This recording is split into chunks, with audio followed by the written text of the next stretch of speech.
Alors, Tasha, prête pour une partie de chasse? C'est bon, elle t'a repéré, Chris. Est-ce que je suis crédible dans le rôle de la gazelle? Tasha a l'air d'y croire, en tout cas.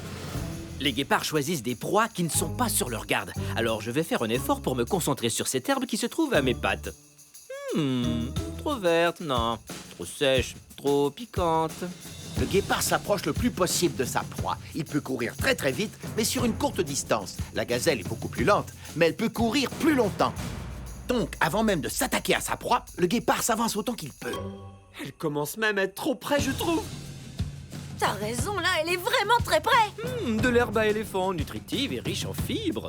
Chris!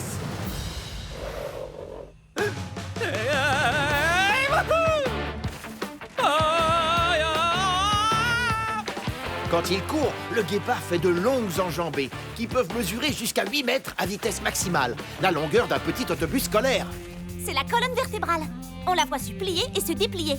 L'extension est tellement grande que les pattes sont projetées très loin et les foulées sont très longues. Chaque enjambée propulse encore plus loin le guépard. Oh oh! Elle me rattrape! Trop rapide! Bon, des mouvements d'esquive s'imposent! Le gazigzag! Elle arrive à suivre le gazigzag, Le gazigzag? la technique de zigzag de la gazelle, le gazigzag, pour essayer de semer le guépard. Mais le guépard peut gazigzaguer aussi. Ça va se terminer en queue de poisson.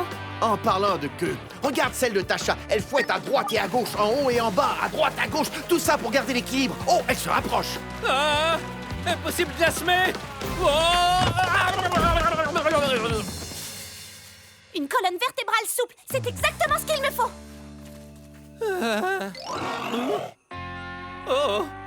Ne me regarde pas comme ça! Et une queue qui sert de balancier? C'est super comme idée, non? Ouais, tu vas en avoir besoin pour éviter les obstacles du terrain.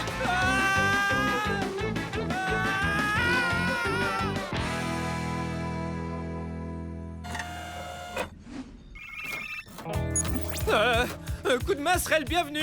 Chris, tu peux arrêter de faire le bouffon. Je fais pas le bouffon! C'est Tasha qui s'amuse! Avec moi!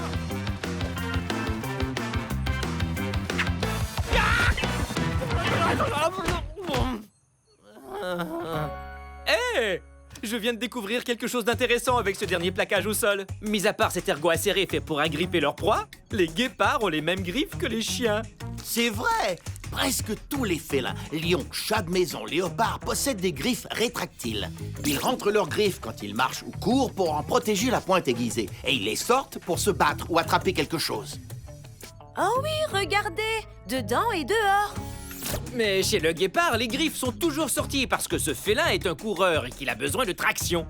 Ses griffes s'enfoncent dans la terre et lui permettent de se propulser encore plus vite. Message reçu. J'ajoute des griffes de traction à chaque patte. Oh, t'as vu? Même les petits sont forts. C'est difficile à croire, mais les bébés orang-outans âgés d'à peine 6 heures sont capables de s'agripper et de se suspendre aux lianes. Et quand ils ont atteint l'âge d'1 an, ils sont devenus aussi forts qu'un humain adulte.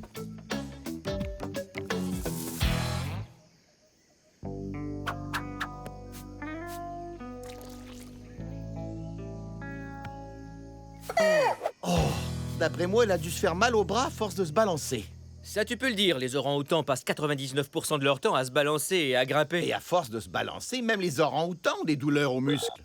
Les frères Kratt, répondez. On est là, Aviva. On vient de découvrir que les orang-outans ont eux aussi mal aux muscles à force de se balancer. Exactement comme nous. Oui, un bébé orang-outan apprend ça quand il est très très jeune.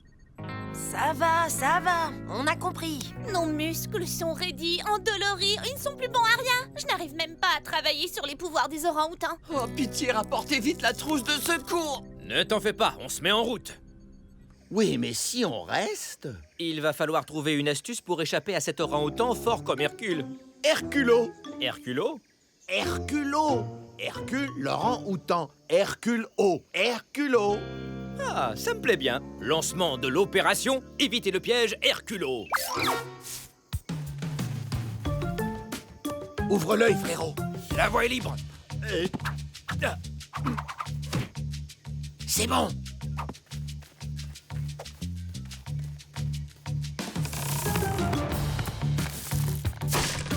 Hein? C'est bon. C'est bon. C'est pas bon. Ah! Oh non! Frérot! Chris! Où es-tu passé? Oh, salut Herculo.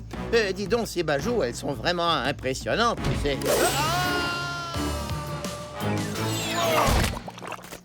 Attends, laisse-moi deviner. On est de retour près de la mère orang-outan et son bébé. Comment tu le sais? Parce que Herculo a l'air d'avoir une très bonne raison de nous ramener ici. Ah non, tu rigoles, ce n'est qu'une coïncidence. Oh.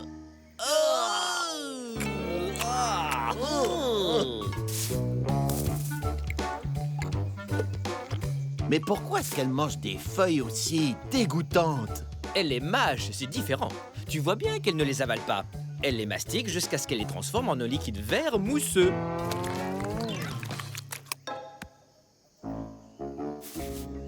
Regarde ça, on dirait une espèce de sirop vert. J'arrive pas à y croire. Elle a mâché les feuilles jusqu'à faire une sorte de cataplasme utilisé contre la douleur. La mère orang-outan a fait un médicament. Oh! Les orang-outans sont des primates comme nous. Ah, leur ADN est à 98% identique à celui de l'homme. Donc, si ce médicament agit sur les orang-outans... Il agira sûrement sur Aviva, Coqui et Jimmy Z. Allons-y!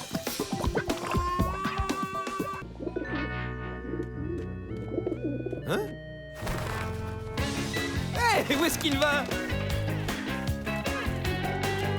C'est une femelle avec des petits. Oh, ils sont mignons, mais... un petit peu étrange aussi, tu ne trouves pas? Ils ont l'air d'avoir faim. Oui, ce sont les mères qui apportent de la nourriture aux oisillons. Ouais, la grive leur apporte des vers, le jet bleu leur apporte des chenilles. Quant au faucon pèlerin, il leur apporte des oiseaux. Et les pigeons, ils rapportent quoi? Des miettes? Des frites? De la croûte de pizza? Attends voir. Quoi? Son bec est vide. Qu'est-ce que ça veut dire?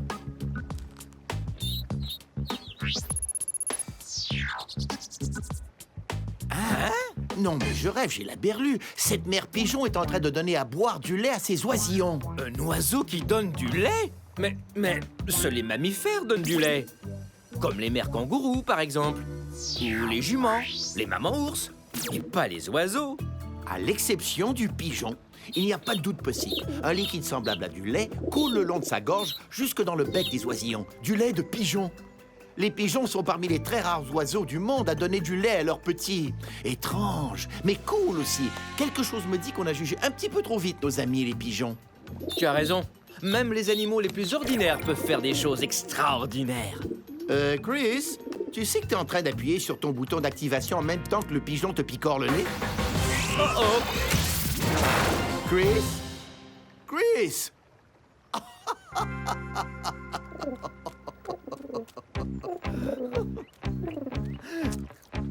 Chris, t'es en train de manger une vieille frite froide. Ok, mon cher frère Lagaffe. Maintenant, tu as les pouvoirs des pigeons. Pour ce que ça vaut. Oh, et en passant, j'ai pas vraiment envie de l'être pigeon en ce moment. Ni jamais, d'ailleurs. Martin, je me sens vraiment bizarre. Désolé, mon vieux, mais qui se ressemble s'assemble. Un faucon pèlerin! Oh non! Et il chasse des pigeons! Et il veut fondre sur moi! Il approche. Il se prépare à faire une descente en piqué. Vol, Chris, vol!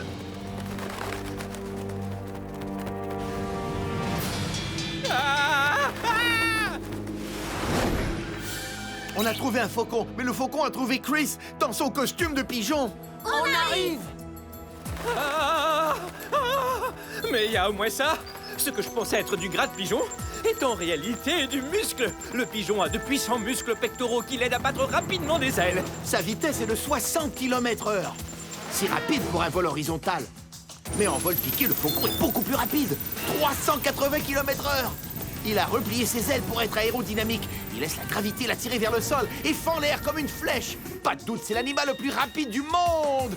C'est fabuleux, incroyable, mais vrai. Et moi, j'ai la trouille! Attention, Chris, il a déployé une de ses serres. Fais gaffe, il a l'intention de t'attraper en plein vol. Ah, merci de me tenir au courant! Ah! Oh! Vire à gauche. Ah! Oh!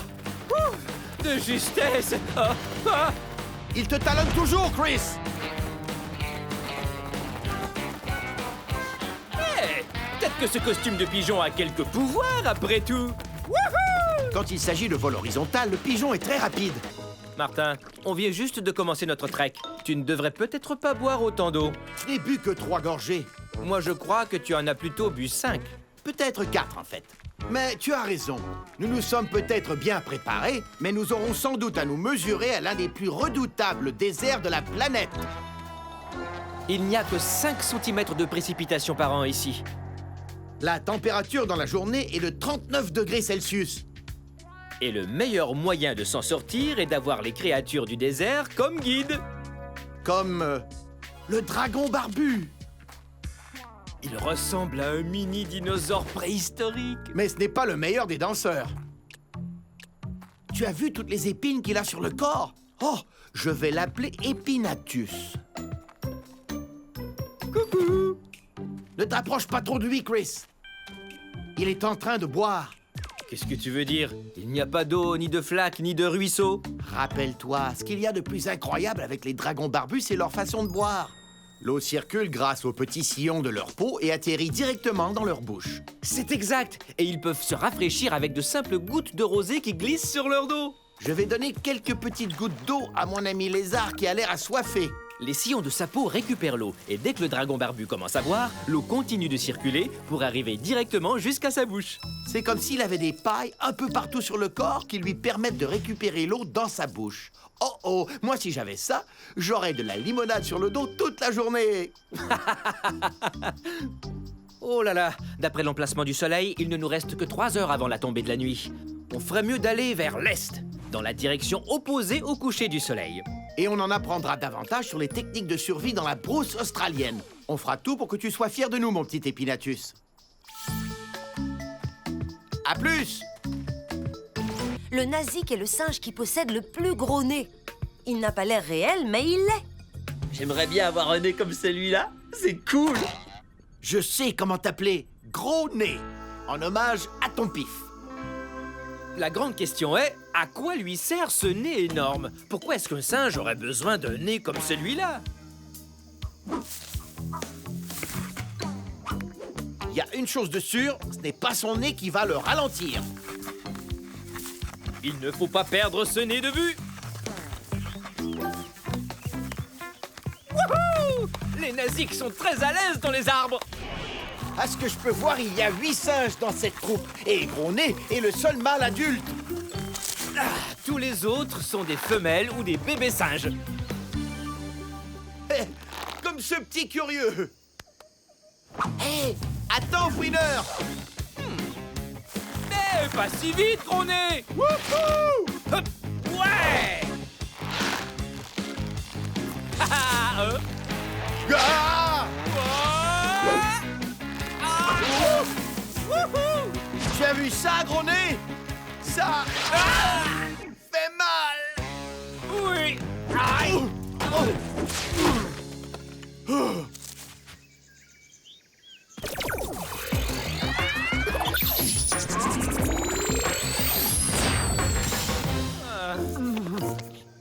Martin? Chris?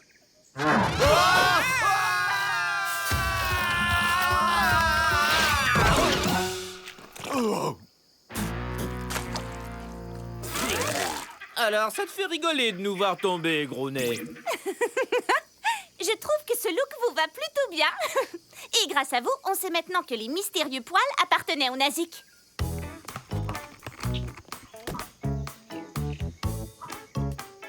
Oh, bonjour. On essaie de comprendre à quoi peut bien servir ce Gros Nez. Hein? Oh, salut, toi. Hein? Salut. Hey, Chris. Oui? On est devenu super populaire tout à coup. Les gars, vous avez découvert une des utilités de ce nez énorme. Ah ouais? Oui, les singes femelles adorent ça. Ah, tu as raison. Et dans la nature, bien des animaux ont des attributs qui prouvent aux autres qu'ils sont sains et forts. Exactement comme les cerfs et les orignaux qui ont d'immenses bois pour prouver aux femelles qu'ils sont des champions. Tandis que chez les Naziks, c'est le nez qui importe.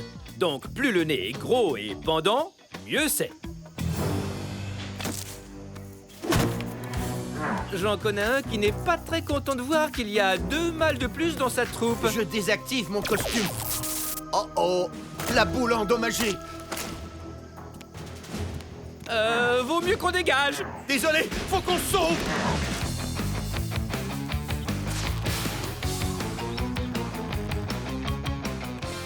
Il faut que je trouve un moyen de désactiver les deux costumes. L'endroit est parfait.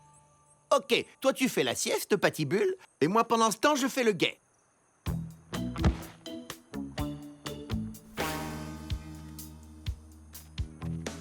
Les guépards sont dotés d'une vision formidable. Je peux voir tellement loin. Pas étonnant que les guépards aient une meilleure vision de loin que tout autre mammifère. Un phacochère à 200 mètres. Une girafe à 400 mètres. Un rhino à 2 kilomètres. Des éléphants à 3 kilomètres.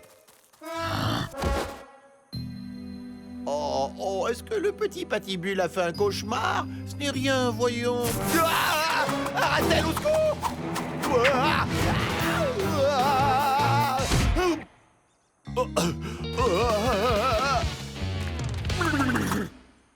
Un ratel ressemble étrangement à un bébé guépard. Ou c'est le bébé guépard qui ressemble au ratel? Toi, ne t'avises plus de me faire ce coup-là, d'accord? Plus jamais, compris? Jamais, au grand jamais! Ah! Ah, mon costume a perdu les pédales! Waouh! Je savais que les rhinos pouvaient charger, mais je ne savais pas qu'un jour c'est moi qui chargerais un rhino.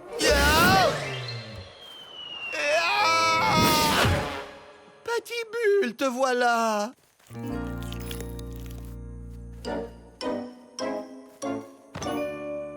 Oh, si c'est comme ça, je vais devoir me rappeler qui est qui. Patibule et Ratel se ressemblent à s'y méprendre. J'ai compris, c'est du mimétisme. Du moins tant que vos têtes sont baissées et que vous ne grognez pas. Oh, je t'en prie, pas encore. Je n'ai pas l'intention de courir cette fois. Inutile d'insister, pas question. Un mamba noir. Là, je vois pourquoi on l'appelle comme ça. C'est parce que sa langue est noire. Le mamba noir est un des serpents les plus venimeux du monde. Il peut se dresser suffisamment haut pour vous enfoncer ses crocs mortels dans le visage. C'est pas possible. Est-ce que j'ai vraiment dit ça? Est-ce que j'aurais dit que protéger un bébé guépard était facile? Wow! Tortuga, répondez, Tortuga. J'aimerais signaler un affrontement entre un mamba noir et un ratel qui aime manger toutes sortes de serpents venimeux. Il adore les cobras. Mais le mamba noir est le serpent d'Afrique le plus agressif. Et c'est un gros modèle. Tu as encore avalé de travers, hein? Racal. C'est elle. Eh ben, voilà une belle surprise. Pour retrouver un animal, il suffit de rester dehors, c'est tout. Bien dit. Faut pas laisser passer cette chance. Pas de mouvement brusque, pas de son aigu, pas de surprise. Wow, regarde un peu la hauteur de ses pattes arrière. C'est dans la longueur de ses pattes que réside le secret des bonds extrêmes du caracal.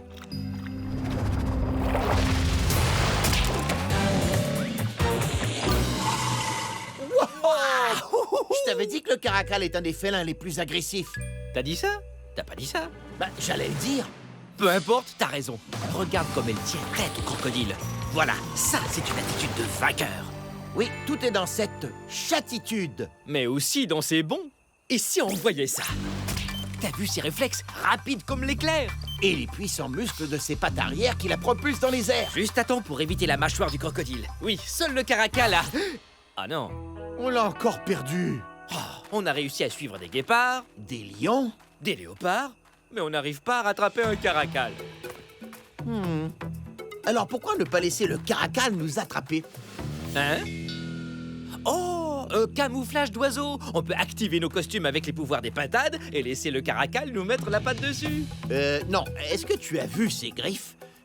En tant qu'humain, activer un costume n'est pas un problème. Mais en tant que pintade, au pays des caracals, pas question. J'avais plutôt pensé à une pentamobile. Une pentamobile. Génial.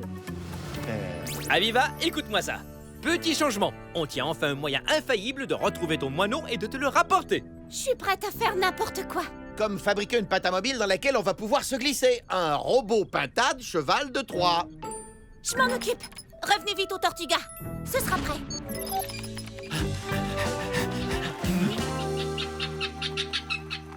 Viens là, j'ai une petite devinette pour toi. Alors, une pintade, très très nerveuse, fois 4, égale... Un caracal à l'affût. Exact.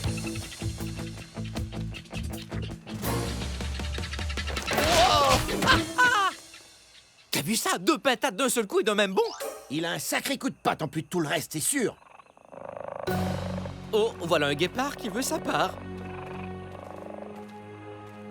Hé, mais c'est du vol, ça. Les guépards volent rarement de la nourriture, mais la compétition est féroce ici entre les chats sauvages. Ce n'est pas de la triche. C'est de la survie. Attends. Il n'y a rien comme descendre tout droit du ciel au cœur de la savane africaine. C'est vraiment génial. On s'est posé au beau milieu d'un troupeau de zèbres. C'est presque trop génial. On aurait pu atterrir sur le dos d'un de ces zèbres. Attention, Martin, s'ils voient ou entendent quelque chose d'inhabituel, ils risquent de se sauver. Heureusement, le camouflage d'Aviva s'est avéré très efficace. Et c'est parti. Tu me suis? Oh, tu me poses vraiment la question. Wow. Génial, on se croirait dans un labyrinthe de rayures, ouais. Oh, il y a beaucoup trop de rayures ici, ça me donne le tournis. Moi aussi, frérot. Mais j'ai tout de même remarqué que les zèbres sont noirs avec des rayures blanches. Tu veux dire blanc avec des rayures noires? Non, noirs avec des rayures blanches. Regarde leur nez noir et leurs lèvres. Leur peau est noire et les rayures sont faites de poils blancs. Oui, tu as raison. Hé, je parie qu'ils sont en migration. Ils doivent absolument se déplacer pour trouver de l'herbe verte. Je crois qu'ils vont traverser la rivière. Jimmy a décidé d'atterrir. Oh, vas-y doucement, Jimmy. On ne voudrait surtout pas...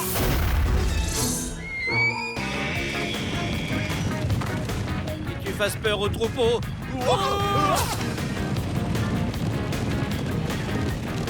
Le troupeau a cru qu'il se faisait attaquer par une tortue géante. Wow, les rayures des zèbres se mêlent les unes aux autres. Oh, impossible pour un prédateur d'en cibler un seul. Mais c'est pour ça que les zèbres ont des rayures, pour que les prédateurs, comme les lions, soient confondus. Leur camouflage crée de la confusion et ça marche. On ne peut dire où un zèbre finit et où l'autre commence. Ça fait beaucoup de rayures. Oh, On peut dire que le troupeau a filé en 4e vitesse. attends, est-ce que j'entends pleurer? Oh, un bébé zèbre, comme il est mignon. Oh, les autres l'ont oublié dans la confusion. J'imagine que le bruit de l'appareil qui se posait l'a effrayé.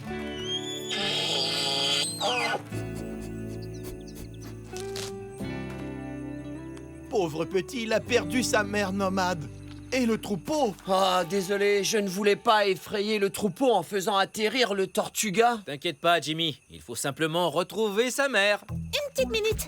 Les rayures de notre petit ami sont parfaites pour le nouveau manteau de l'équipe. Ah, on dirait un genre de maquillage tribal. Hé, appelons-le Mac. Pas le temps de s'attarder à des motifs de manteau. On doit faire vite. On ne veut pas que le troupeau nous devance trop. Je voudrais juste prendre une photo de son pelage pour m'en inspirer. Je veux que le tissu soit identique à des rayures de zèbre. Wow. Merci, Mac. Je peux facilement effacer Martin des photos. Qu'est-ce que c'est? Oh! Où est-il allé? Martin? Hé, Martin! Je suis ici.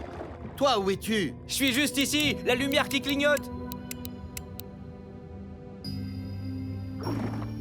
Ah, oh oui, ça va, je te vois. J'arrive. Hé! Tu n'es pas Chris. Tu es une baudroie abyssale. Waouh! Ah, regardez-moi ces dents. Certaines sont tellement grosses qu'elles n'entrent même pas dans ta bouche.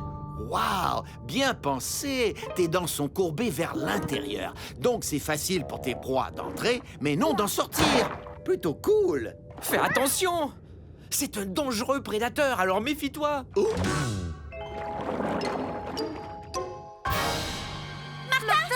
Sauve-toi! Wow! Oh oh, tu ne m'auras pas de dou dou dou dou dou.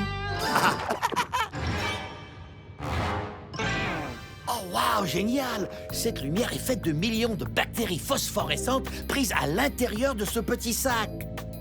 Elles s'en servent pour attirer les proies, pour ensuite les manger. Elle a cru m'avoir, mais malheureusement, pour cette peau droit, je lâche comme un pro!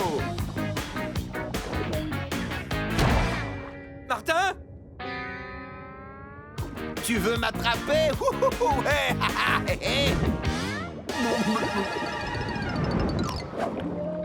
Hé, une minute! Où tu vas comme ça? Oh! Oh, Chris! Je crois que mon ami veut te rencontrer! Te dévorer plutôt. Ah! Plus vite, Chris! Wouhou! Ouais, plus vite! Une crevette abyssale. Parfait.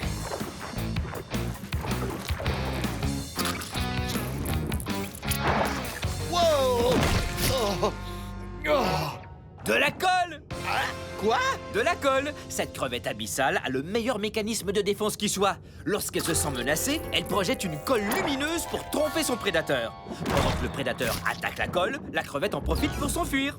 Eh bien, je suis couvert de colle. Oh, je suis maintenant une cible phosphorescente. Ouais, vaut mieux te nettoyer avant que tu ne te fasses avaler tout rond. Tacha, viens voir. Je suis blessé. Oh, ma jambe. Je ne peux plus courir vite maintenant. Il ne faudrait pas qu'un prédateur me repère. Oui, ma ruse fonctionne. Les prédateurs ciblent souvent des proies fatiguées ou blessées. Ce sont les plus faciles à attraper. Oh, je suis tellement blessé. Hein? Oh, ça a marché? Mais pas avec le bon prédateur. Je suis en train de me faire câliner par un python. Les pythons sont des serpents constricteurs. Ça veut dire qu'ils serrent leur proie tellement fort qu'ils ne peuvent plus respirer. C'était pas ce qui était prévu. Mais je m'en contenterai. Est-ce que vous pourriez appuyer sur ce bouton pour moi? Merci beaucoup. Ouais! Je suis un python. Attendez une seconde. Aucun animal ne mange de python adulte. Je suis tout en haut du réseau alimentaire. Wouhou! Pas si vite, Chris. Nous allons vérifier ça. Quoi? Ouais, c'est écrit juste ici. Ça n'arrive presque jamais, mais les pythons adultes se font parfois attraper et manger par des lions ou des léopards affamés. Un petit peu comme ça, tu veux dire? Oh là là, il faut vraiment avoir très faim pour oser se mesurer à un python. Ah ben, ce sera pour une autre fois. Attraper de la nourriture n'est pas forcément moins dangereux pour un prédateur. Les proies se défendent, et ce n'est pas toujours si simple de les faire atterrir dans l'assiette. Donc, c'est officiel. C'est rare, mais s'ils n'ont pas le choix, les léopards et les lions se mesureront à un python adulte. Oh, je ferais bien de me mettre à l'horizontale et de ramper vers ce lion. C'est l'heure de glisser. À bientôt, Tacha. Alors, on sait qu'un lion mangerait un renard à oreille de chauve-souris. Et j'imagine que les hyènes tachetées ne seraient pas non plus des plus amicales si elles nous croisaient. Si seulement je pouvais mettre la patte sur un de ces deux-là. Ce ne serait pas aussi drôle pour toi que pour moi, mais il faut absolument que je finisse ma chaîne alimentaire. Hein? Oh! Un aigle martial! Waouh! Quelle habileté! La bonne vieille méthode du roule, frappe, mort pour se défendre. Un classique du renard à oreille de chauve-souris. Ce n'est pas facile d'être un animal quand tout ce qu'il y a autour de nous essaie de nous attraper. Hein? Tu vois ce que je veux dire? Un python. Salut, Martin. Je t'ai bien eu. Quoi? Chris? Toi, tu es un python? Ouais, et tu as de la chance que je n'ai pas faim, parce qu'on adore les renards à oreilles de chauve-souris. Ouais, wouh! C'est vraiment pas reposant ici. À qui le dis-tu? Les animaux doivent constamment être à l'affût des autres créatures qui essaient de les attraper. Imagine si les humains devaient vivre comme ça tous les jours. Hé, on y est presque. Plus qu'une créature à trouver. On se revoit tout en haut. Je t'y attendrai, frérot.